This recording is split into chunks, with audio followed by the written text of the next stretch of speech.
જામનગરમાં વરસાદી વાતાવરણ વચ્ચે ડામર રોડનું કામકાજ શરૂ થતાં તંત્રની કામગીરી સામે અનેક સવાલો ઊભા થયા છે।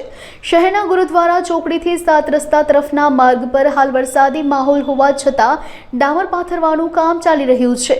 આ બાબતે સ્થાનિકોમાં ભારે રોષ જોવા મળી રહ્યો છે। લોકોનો આક્ષેપ છે કે આવા વરસાદી વાતાવરણમાં ડામર રોડ બનાવવાથી તેની ગુણવત્તા જળવાતી નથી અને રોડ લાંબો સમય ટકતો નથી। કરોડો રૂપિયાના ખર્ચે બનતા રોડ જો થોડા જ સમયમાં બિસ્માર બની જાય તો તે કરદાતાઓના પૈસાનો દુરુપયોગ સમાન છે। મારું નામ પરેશ રૂપારેલ, ટ્રાવેલ્સનો બિઝનેસ કરું છું।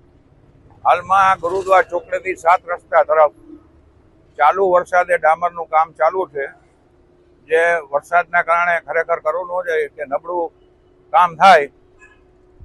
જો ખાડા કે એવું હોય કે એ બુરતા હોય તો બરાબર છે, પણ અત્યારે જે નવું કામ ચાલુ છે એ ડામરનું કામ અત્યારે વરસાદના સંજોગોમાં કોઈ પણ સંજોગે ન થવું જોઈએ।